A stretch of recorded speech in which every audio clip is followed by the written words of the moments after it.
السلام علیکم ناظرین، آج ہم بات کریں گے ایک سنگین موضوع پر، فحش گوئی کا انجام۔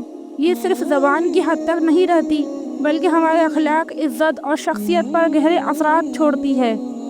اس ویڈیو میں ہم جانیں گے کہ فحش گوئی کا معاشرتی، نفسیاتی اور ذاتی زندگی پر کیا اثر پڑتا ہے اور کیوں ہمیں اس سے بچنا چاہیے۔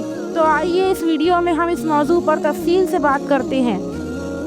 اللہ تعالیٰ کا ارشاد ہے، بے شرمی کی باتوں کے قریب بھی نہ جاؤ، خواہ وہ کھلی ہو یا چھپی۔ سورۃ الانعام کی آیت نمبر 151۔ بہت سے لوگوں کی عادت ہوتی ہے کہ وہ ہر بات پر گالی بکتے ہیں، اور بہت سے ایسے ہیں جو اپنے دوستوں سے گفتگو کے دوران بے تکلفی کے ساتھ غیر شعوری طور پر گالیاں بکنے کے عادی ہوتے ہیں۔ اسی طرح بہت سے لوگ ایسے بھی ہیں جو پیٹھ پیچھے چھوٹے سے چھوٹے اور بڑے سے بڑے لوگوں کو گالیوں سے نوازتے ہیں، جبکہ بعض افراد چھوٹی سی خصومت یا انبن کی وجہ سے اپنے مخالف کو ایسی گالیاں دیتے ہیں کہ سامنے والا اپنا ذہنی توازن کھو بیٹھتا ہے۔ حضرت ابو ہریرہ رضی اللہ عنہ سے روایت ہے کہ رسول اللہ صلی اللہ علیہ وسلم نے فرمایا، کیا تم جانتے ہو مفلس کون ہے؟ لوگوں نے عرض کیا، یا رسول اللہ صلی اللہ علیہ وسلم، ہمارے یہاں مفلس اسے کہا جاتا ہے جس کے پاس نہ درہم ہو اور نہ کچھ سامان۔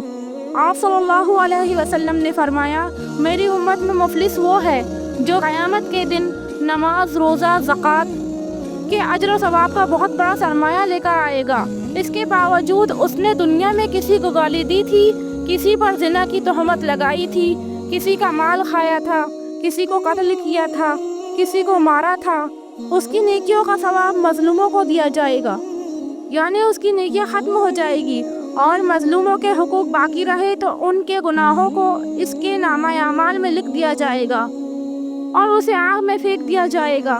یہ مسلم شریف کی حدیث ہے۔ رسول اللہ صلی اللہ علیہ وسلم نے اپنے ان امتیوں کو جنت کی ضمانت دی ہے جو اپنی زبان کی حفاظت کرتے ہیں اور اپنی زبان سے پاکیزہ کلمات ادا کرتے ہیں۔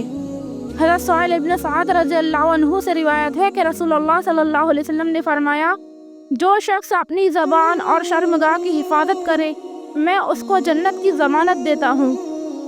بخاری شریف کی حدیث ہے یہ۔ لہٰذا ہر مسلمان کو چاہیے کہ اپنی زبان کی حفاظت کرتے ہوئے صرف پاکیزہ کلمات کا استعمال کرے اور فحش کلامی کرنے والوں کی اصلاح کرے۔ تو ناظرین، یہ تھا فحش گوئی کے انجام کا جائزہ۔ امید ہے کہ آپ کو اس ویڈیو سے کچھ سیکھنے کو ملا ہوگا۔ اگر آپ کو ہماری باتیں پسند آئے تو ویڈیو کو لائک اور شیئر کریں اور ہمارے چینل کو سبسکرائب کرنا نہ بھولیں۔ اللہ تعالی ہمیں اپنی ہدایت کی روشنی دے، ہمارے دلوں کو پاک کرے اور ہمیں ہر برائی سے بچائے، ہمیں اپنی باتوں اور اعمال میں سچائی، ادب اور اخلاص کا شعور دے۔ آمین ثم آمین۔